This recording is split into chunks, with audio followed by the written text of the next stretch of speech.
Friends, I have a very exciting announcement, and I've been waiting quite some time to actually be able to share this with you because I hadn't gotten the results, but now everything's signed, everything's ready, and I absolutely can't wait to tell you everything. And not just the news, but a little bit of the story behind the news because, believe it or not, it's actually taken 2 years to be able to get here, and you'll understand why when I explain later on. But yes, I am so excited to tell you the story behind this and to announce and share all this really exciting information. So tune in because we have some very exciting things for you today. Hey friend, do you love the smell of books? Maybe you absolutely delight in the sound of a pen gliding across a page as you write. Hi, my name is Shira Rodriguez, and I am a Jesus follower, a writer, entrepreneur, and lover of all things boho and books. In this podcast, I want to take you on a journey of discovering yourself, discovering God and your passions, and how to make your life beautiful and so full that it overflows into the lives of others. And over here, we are not about compartmentalizing life. Oh no. Over here, we talk about holistically taking your life and presenting it as a place where others can be blessed just by knowing you. Are you excited? I am. So snag your favorite mug of tea or a pen and paper and let's jump in. Because you're listening to Her Reading Life podcast.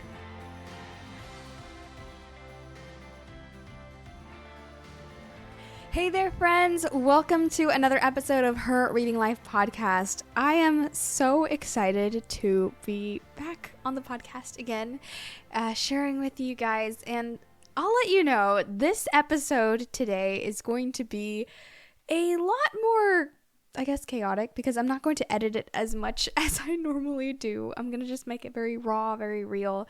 In fact, I may or may not be actually going for more of a just conversational feel for the podcasts because, to be honest, I usually edit quite a bit on my episodes. A lot of the ums, the ahs, pauses, I have a lot of them. But what I was realizing was that, I don't know, I kind of do enjoy feeling like there's someone else on the other side of the microphone or on the other side of, just listening to the podcast. It feels like a real person instead of being quite so clear cut. So I'm going to be experimenting with this. If you've been seeing my Instagram, you'll have seen that I am experimenting a lot there. So I'm definitely bringing that into the podcast as well, as per my sister's recommendation, to just try coming onto the mic and just not having a script, because usually I do have a script. And so yeah, I'm going to be definitely experimenting with this. But I did want to let you guys know the info, spill the tea on a very, very exciting announcement. I was teasing it on Instagram, and if you are subscribed to my newsletter, then you probably already know. But I was working recently on a short story. Actually, I was rewriting a short story that I worked on in high school. And so in high school, I had a wonderful, wonderful curriculum called Excellence in Literature. I highly recommend it if you're in high school and you're looking for a literature curriculum. This is absolutely incredible. I highly recommend it. So good. It gave me a very solid foundation for a writing career. They basically give you a college prep literature curriculum that is delightful, but also stretches you in some really beautiful ways. So in, I think, my last year in high school as a senior, I wanted to take a creative writing class. And I loved my literature curriculum, but it really was more focused on, writing essays and things like that, with the occasional creative writing twist, which I loved. So, long story short, I went through a lot of tutors and things like that. But none of them were able to really create a curriculum I was happy with. So in the end, my dad suggested I just make a curriculum for myself, a creative writing curriculum for myself to teach myself to write. My dad told me, imitation, when it comes to music, because my dad, he used to work in like the music industry and things like that. He's like, well, if you're imitating Mozart, or if you're trying to learn how to grow your skill in music, you imitate. I can only assume that in writing as an art, it's similar. So what we did was we created a curriculum that was basically based on that idea. So that meant that I created a creative writing curriculum. A creative writing curriculum based on my literature curriculum, which I already loved. So what I did was I would go through each module, which was a different book, and imitate each one of those books. And for my senior year, I chose the British literature, or I kind of chose it, but it kind of was what I was supposed to do anyway. It was just the order that the books were ordered in. So I did British literature that year. So that was one of the best literature years ever. I absolutely loved it so much because I was able to go from Beowulf to Virginia Woolf, imitating all the beautiful richness and style of the English language, literally from the time that it was Anglo-Saxon all the way to the 1920s or 30s, which is where Virginia Woolf wrote. And so, oh my goodness, I got to imitate all those works. And one of the modules between Beowulf and Virginia Woolf was Bronte's Wuthering Heights. Specifically, I think it was Emily Bronte. And I absolutely fell in love with the book. That was the first Bronte book that I had read. I loved it so much. I still love the Bronte sisters. Personally, I liked Jane Eyre better. I read it this year. I know, it was kind of weird that I hadn't read it before, but I read it this year, and I personally like Jane Eyre better in hindsight, but Wuthering Heights is also wonderful. I absolutely love it. And so yeah, I had to imitate and write a short story based on Wuthering Heights. So in a similar style, in a similar story structure, that was my assignment that I set out for myself. So as I was writing this story, I really considered the things that I loved about Wuthering Heights, the style, the language. I read the book thinking, okay, what's the sentence structure that they're using? What's the feel that they're going for? The tone, the mood, how do they construct the dialogue? All those things. And I wrote up the story. Now, it didn't have to be direct imitation. Like, it didn't have to be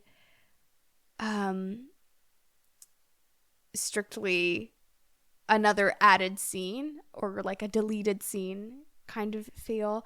I did for that imitation, I basically did a story that had some similar elements, but I set it in 1930 with an American woman coming to Yorkshire, and kind of finding herself in a setting that was similar to Wuthering Heights. Similarly to the narrator, the first narrator, it can get confusing in Wuthering Heights, the first narrator who comes to Wuthering Heights. Yes, I got it confused because sometimes I get Heathcliff and Wuthering Heights confused.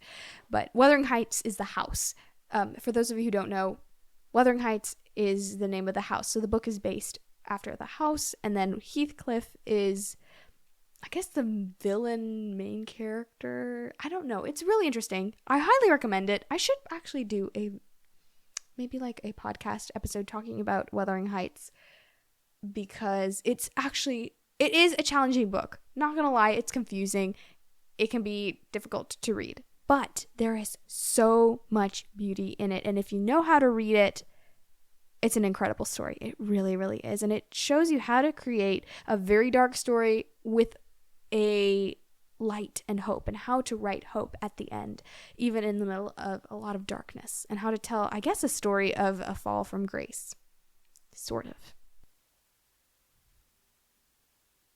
Hey there, listeners. Before we dive back into today's episode, I want to take a quick moment to talk about something really important. Reviews are the lifeblood of any podcast. They not only let us know what you're loving about the show, but also help others discover the beauty of living, giving, and repeating. So if you're enjoying the content we're putting out, here's a small favor I'd love to ask. could you take just a minute or two to leave us a review on your favorite podcast platform? Whether it's Apple Podcasts, Spotify, or any other platform you listen on, your reviews make a world of difference. By leaving a review, you're not just sharing your thoughts with us, but you're also helping us climb the charts and reach more listeners who might benefit from our discussions. Plus, it's a wonderful way to show your support for the content you love. So friends, if you're finding value, inspiration, or even just a good laugh in any of these episodes, please consider dropping a review. It only takes a moment, but it means the world to us. And hey, if you want to go the extra mile, share the podcast with your friends, family, or anyone you think would benefit from these conversations. Together, we can create a community of listeners who are engaged, inspired, and ready to take on the world. All right, that's enough from me. Let's get back to the show. Thanks for being the wonderful, lovely, incredible listeners you are. And as always, enjoy the episode. Anyway, but I wrote up that story, called it Lockborn, and I edited it. I then stowed it away. I think I added it from my email list or something like that, but nothing really big happened with it. I loved it. I know that I loved the concept of the story, but I then stowed the book away, or the story away, and kind of left it there. Fast forward about, 3 years later, and it's January or February, and I saw that the Wild Blue Wonder Press, which is a publisher started by Kellen Roth. You may have heard of some of her books, and she is publishing several anthologies, historical romance, kind of women's fiction anthologies, and I saw that the theme was going to be novelists in November. I'm not gonna lie, the whole November novelists theme and the dark academia feel was just, it was just begging me to try and write for it. I wanted to so much, but I knew I was writing a novel, and I was like, I don't know if I have time to be able to to write like a short story, come up with a good concept and everything.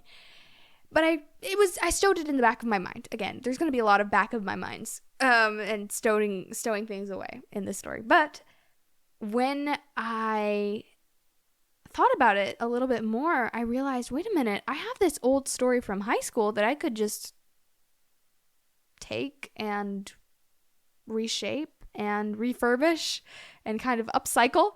So I took that old story out, and I knew that the beginning was kind of melodramatic, a little bit too much. I read over, I think, a little bit, and I was like, no, we got to change this. So I changed the beginning, and I played with it a little bit.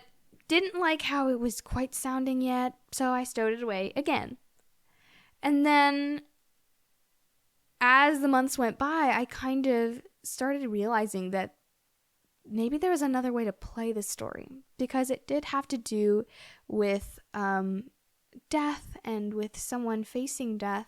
So it could already be very dark, and the original story tone and theme was dark. So I was like, okay, what would create a lot of contrast? Because something that I really love to do when I'm writing is play with contrast. What is the last thing you would expect? So I had recently been reading and rereading a lot because I love these books. Some books by Catherine Center, specifically The Bodyguard by Catherine Center and Hello Stranger by Catherine Center. Both books are wonderful. Just letting you know, they do have some language, and I don't think there are any scenes in them. No, they're actually pretty clean on that end, but there's a lot of language, but they're hilarious. Absolutely hilarious. I highly recommend them because they really are delightful, and they have such a beautiful message at the end. That's what I love about her books. It's not just a romance. It's about, okay, who does this person become at the end of the book? And I think if you've heard some of my previous episodes, you may have heard me recommending these books. Well, anyway, to make a long story, which is already long, shorter, I decided to kind of go more for a tongue-in-cheek, kind of sarcastic, self-deprecating almost humor throughout the book. And so I don't want to spill too much because I will have possibly a story reveal where I'll actually reveal what the story's about. But I can't share too much of it right now. But basically, I decided to go for a more lighthearted narrator to tell this story that would have otherwise been hard. And honestly, I have this really deep-seated belief that every tragedy has its own comedy, and in every comedy you can find a tragedy. So that rule, which has been my rule of thumb for a very long time, really allows me to create contrast and conflict in a good way, as well as a good balance, because let me tell you, I used to be so melodramatic. My sister was rereading. Okay, so let me continue the story. So my sister was reading the story when I finished. I ended up rewriting a lot of the story, a lot more than I expected, but in a good way. In a way, it was good because it allowed me to be able to realize how much I've grown as a writer, because my sister was reading through the story and she would say, I don't know, this part just doesn't seem to belong. The rest is really good, but these parts, and guess what those parts were? Those were the original story parts that I had left. A lot of those had to be changed. I think there's maybe like 30 or 40% of the original story stayed, but the majority got changed. Even the setting was changed at the beginning from Chicago 1930s to 1980s New York, which actually I haven't even finished this movie, but I was watching You've Got Mail, starring Meg Ryan and Tom Hanks, around that same time, and I only think I watched maybe like 40 minutes of it, but I loved the setting so much. I was like, wait a minute, what if I'd set this story in 1980s and start in New York? It's something that I think was so different that we don't really think about it. But let's just say most book lovers really love You've Got Mail because it's the whole bookstore vibe and everything, and it's got a kind of vintage feel, but at the same time it's kind of edgy and it's different. So I was super excited to explore this, especially since my parents are like from the 80s, so it was really cool to be able to research and just really get into that feel. So it feels more contemporary, but it still feels historical, which is absolutely delightful. Again, kind of like a conflicting feeling, which is exactly what I love. But yeah, and so I rewrote it. I gave it to my sister. So far, she really loved it. In fact, so much that she cried at the end, so I'm assuming that's a good thing. She didn't tell me that she cried because it was bad. She told me that it was pretty good. She liked it, so I'm very, very excited about that. But yeah, she was loving it. I remember the first time that I gave her the first portion of the story, I think I was having a bit of trouble with my novel, and so I was like, I don't know what to write, and I'm kind of feeling a little uninspired, so let me take my mind off of my novel and let me try doing something else. And I wrote the first 3 pages of the short story just for fun, experimenting with a style that was completely different from my own. And I gave it to my sister to read it, and she was like, this is so good. I think this is the best you've ever written. I'm like, no way, really? She's like, yeah, I love this so much. And one of the characters in particular, I think she told me that she absolutely loved her. And another beta reader, you know who you are, read this short story as well, and she said that she absolutely loved this character as well. It's a side character, and I'm not gonna lie, I loved creating her. She was just so fun and carefree. Anyway, but all that to say, I got the short story ready and sent it over to the publisher, and I waited. I honestly didn't have to wait long until they got back to me, and they said that they had accepted the story. So I am still over the moon. The contract is signed. everything's ready. I'm on the Slack page and everything with all the other wonderful writers, and I'm so excited. It seems surreal that I'll finally be able to get published. It's wild. I'm so excited to be able to bring this story into the world. And I've got so many incredible things planned for the launch. So many things. I'm so excited.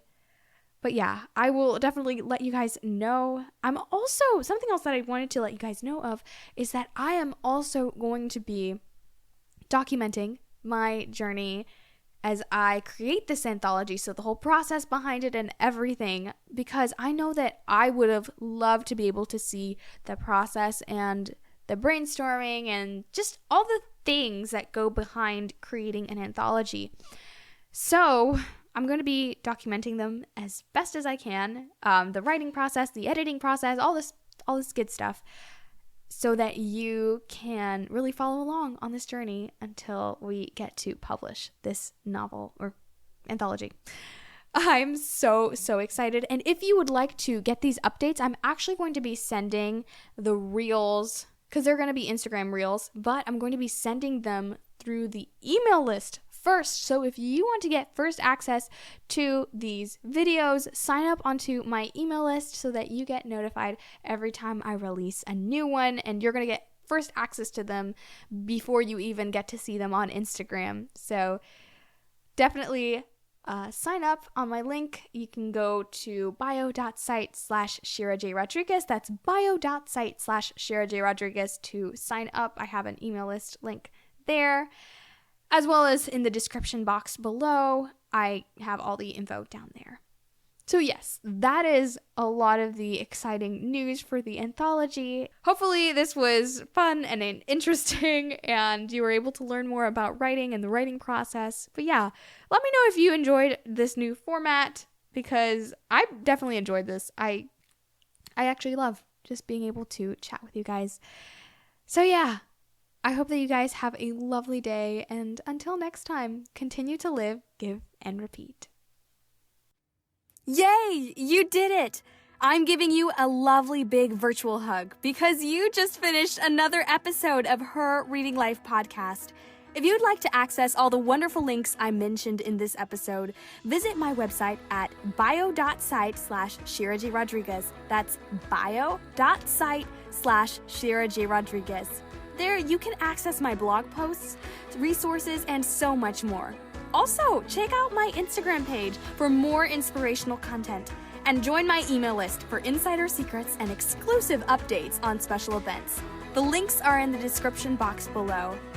Also, if you could take a minute and leave a review for this podcast, that would be amazing. We're able to reach so many more people because of your reviews and ratings. I can't wait to chat with you next time, friends. Keep living, giving, and repeating.